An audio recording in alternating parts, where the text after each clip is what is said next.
Hey guys, Wade Bush Jefferson here. Um, Today is going to be a little bit of a different talk. This is going to be Michael Brown. This is going to be race related. Um, I just want to bring a different way to look at things for people. I'm not trying to change your opinion. I'm not trying to say you're wrong or you're right. It's just I want you guys to see at, at least try and look at this in a broader perspective. Um, First things first, all these cases are not about race. We have made them about race. That's the sad part, is that we are no longer able to objectively look at the facts because we automatically are looking at this in terms of race. That race is the cause of this. And that's the problem we have with equality right now. I am not allowed to have an opinion on this. I am a white male. I am not allowed to voice this. I cannot voice an opinion in this country unless I'm an African American when it comes to this racial, differences. When we have black and white, when we draw a line in the sand, and we say if it involves a black man, a white man can't speak out on it. I'm not allowed to have it. It's the reason that you watch Adam Silver not fine players for being out of dress code when they're supporting this topic. If this was a different topic, they would have been fined. But he can't, as a white guy, fine black people for protesting these issues. That's what we see in sports. And we look at these cases, we bring up, between Ferguson and Michael Brown, and recently this choking incident, and we say, this is black guys getting killed by white guys. Something's wrong. This is racially driven. There is a correlation. The very first thing that you learn when you are doing a scientific study, a scientific experiment, or analyzing data is that just because there is a correlation between two things does not mean that there is causation. What that means is just because this study found that these two things lined up, they found a trend, they found a correlation, but that doesn't mean that this caused the other. So for example, I wear a shirt every day. The sun rises every single day. But that doesn't mean that me wearing a shirt causes the sun to rise, or that the sun rising causes me to wear a shirt. But we don't want to look at it that way. We automatically are jumping on the very first thing, that this has to be race-related. Because we instantly found that correlation, and we have shut off our minds to any other perspective, to any other study, to any other statistic.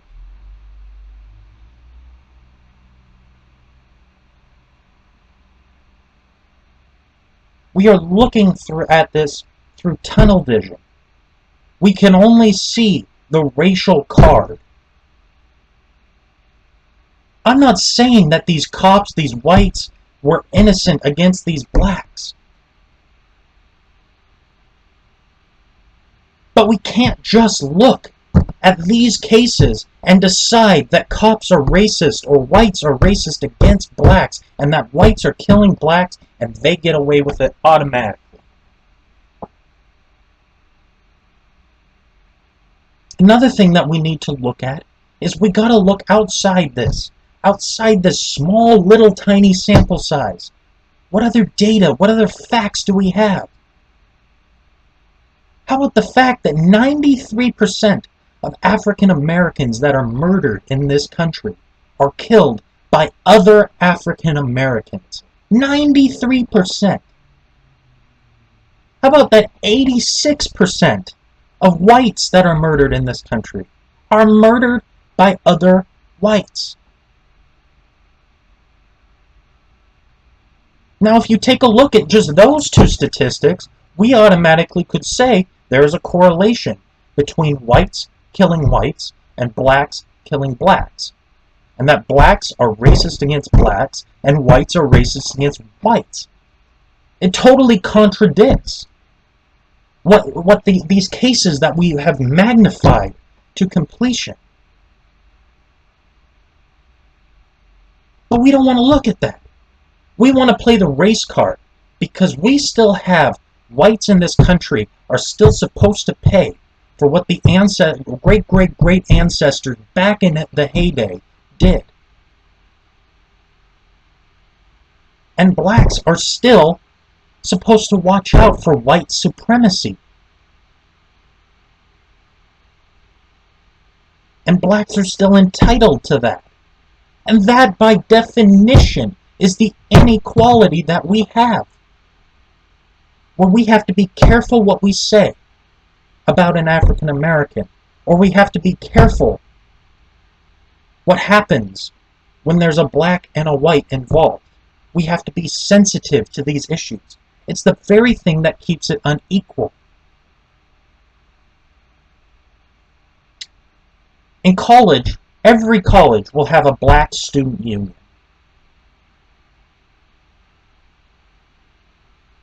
But there is no such thing as a white student union. And can you believe the crucifixion that would happen if some white group developed a white student union or a white-only group? It's automatically KKK. They're obviously against African Americans. They hate equality. Done. That's inequality. Where blacks have that right, whites don't.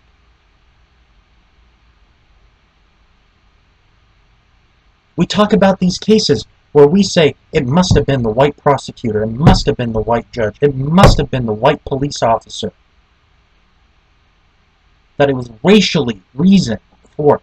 That the skin color is all that mattered. Despite the fact that the statistics say that when 93% of blacks are killed by other blacks, obviously whites are supposed to be killing more blacks. And blacks are supposed to be killing more whites. They're wrong.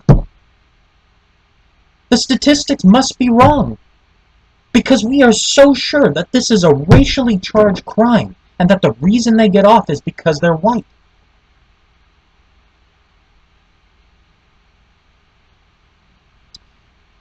I've taken a lot of actual classes in disproportionality in our justice system because it's something that has interested me. And I've come away with different responses and opinions than many have. We take a look, and one of the arguments that is made is that blacks get stiffer punishments than whites do.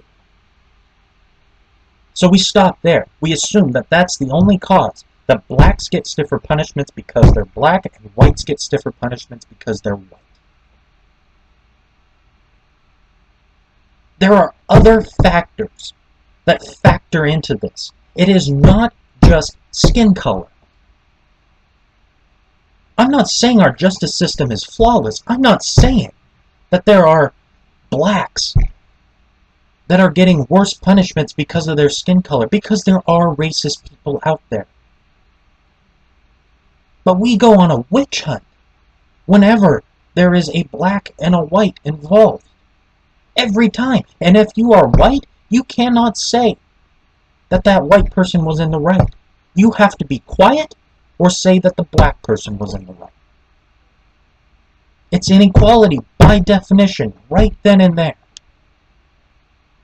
When we have programs to get inner city black kids playing baseball or into college for that, it's racism. We're saying that only African Americans need help in the inner city to get to college. When we offer scholarships exclusively for blacks, when we have student unions that are targeted for only blacks, we are saying that whites do not need that help.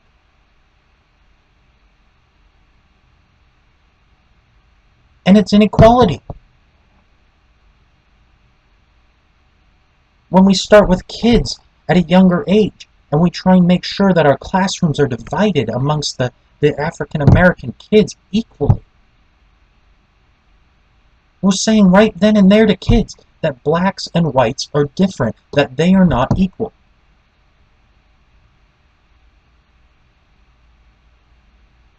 That's the problem. If the goal is equality, but we're afraid to tack equal equality. We go hard on one side because of the past travesties that another skin color committed in the past. But if we want equality, it has to be down the middle. And by going out and making this about a racial thing, we're going backwards. Because we're bringing race back in as the reason. If that's the truth, then the only way that we can solve that is by presenting a court that is purely African American when the victim is African American. Or the perpetrator. It has to be an African American judge, has to be an African American jury, African American prosecutor, and the defendant can be white, black, or whatever, because it doesn't matter. And you have to do the same thing with whites to avoid that same thing. Whites have to punish whites, and blacks have to punish blacks. So now we got segregated courts.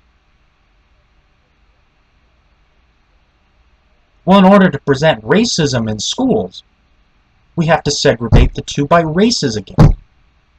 We have to have white schools, we have to have black schools. How far do we go with this? How far do you take this? Because last time I checked in the 1950s, that's what it looked like, and that wasn't very good. We don't want that. We're trying to move forward. At least I would like to move forward.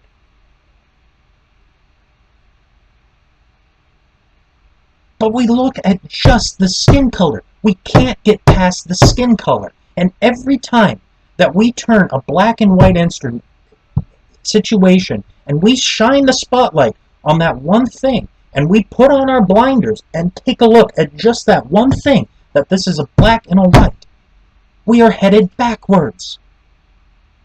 There are other things that can cause these things. There are other correlations involved in these situations than just skin color. How about the fact that we take a look at Adrian Peterson, who beat the snot out of his kid, and he got a $4,000, actually it might have been $1,000, $1,000 fine. And in 99.8% of cases that involve that level of child abuse in a conviction, they received jail time. But he didn't. Do we say that then African Americans get an excuse? Because that's what he used, that it is part of his culture to hit your children, despite the fact that we have laws saying that that is wrong. Does that mean that he then gets a pass because he's black and that's his culture? There again, we've made it the race. Where because blacks did it in the past, they have the right to continue doing it, because we do not want to stop that because it turns into a racial thing. How about the fact that he has billions of dollars and hires the best attorney available? How about the fact that maybe money is what caused his sentence to come, and not the skin color? How about the fact that in all these cases where we're talking about blacks getting stiffer punishments, that African Americans statistically have a lot less money than whites do? Perhaps money to hire a different quality of lawyer affects the punishment that we're giving out? Could that potentially be a cause? I'm just identifying correlations here that are different than just skin color.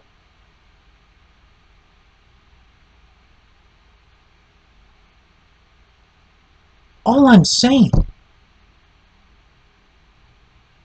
is that we cannot keep turning this into a racial thing. Every time we do that, we are setting the definition that blacks and whites are not equal in this country. Every time that a white guy has to think about what he's going to say when it involves an African American, we are not equal. It has to go both ways, where we can feel comfortable talking about this race thing. But right now, we can't talk about it. We're not ready to talk about it. I'm not supposed to be talking about this.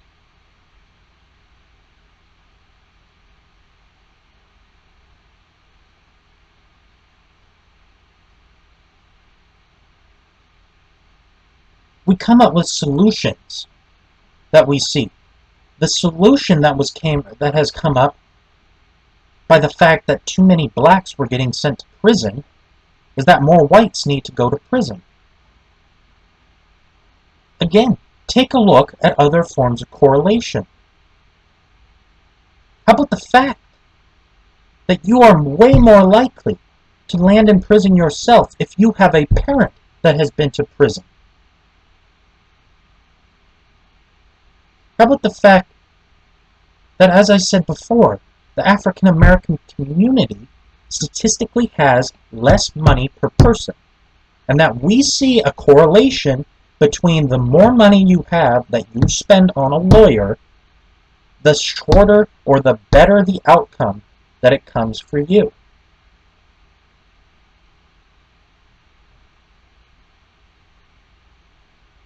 This doesn't have anything to do with skin color, and that's the problem. If we continue to play that card, we're just going backwards. Because when you play it in a situation like this, that the courts are racist against African Americans, then we're asking for segregation all over again. Because the only ones able to judge a black person is other black people. The only ones able to judge a white person is other white people.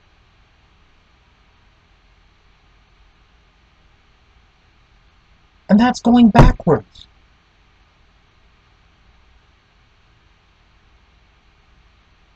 So what I'm asking is, regardless of your opinion on these select cases, do not attack this as a racial point.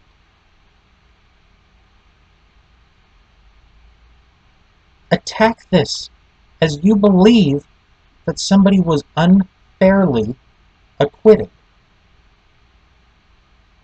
If you believe that they were innocent, do not say that this is just the black community getting mad because a black guy got sent to prison or got killed.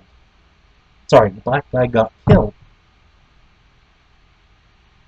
Because we're going backwards again. Say that you believe, based on the evidence, and only the evidence, that he was innocent or guilty. And let's go focus our attention to the reasoning that we have 93% of African Americans that are being killed are killed by other African Americans. Let's go focus on the reasonings for that. Let's worry about that. But instead, we're looking at the other 7%. That's a tiny sliver of the pie. And then an even tinier fraction of that are true racial crimes.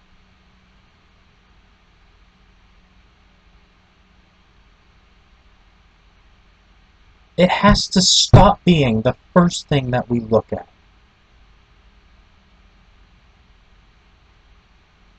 It has to be something that we are comfortable talking about, that we do not fear to have an opinion on this matter, that we attack this from an equality standpoint, and not for making up for what past has happened between skin color.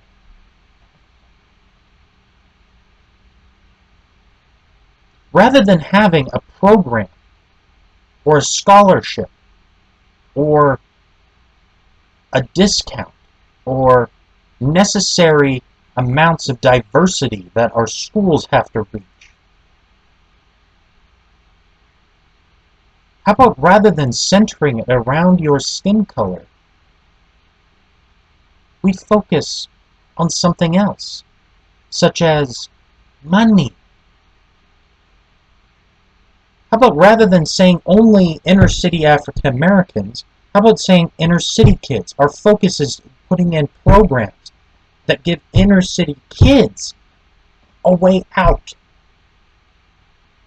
Because I guarantee you, the white kid who's sitting in the inner city needs help just as much as the black kid sitting in the inner city. But if we say this is only targeted towards African Americans, then we're saying African Americans need more help in the inner city than white kids do, and that they are unequal.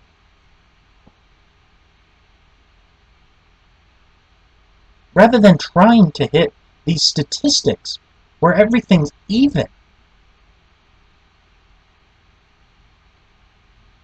how about we search for equality, but attacking everything with a fine-tooth comb and only looking at the race part of this? It's unacceptable. It's what's leading us backward. We can't keep doing that if we want to move forward. That's my opinion. That's the way I look at it. I'm not here to say whether these cases were tried fairly, whether this person deserved to be thrown in jail. But we damn sure can't pressure a court to make decisions based on race. Because when we do that, we're again unequal. Alright, that's it for now.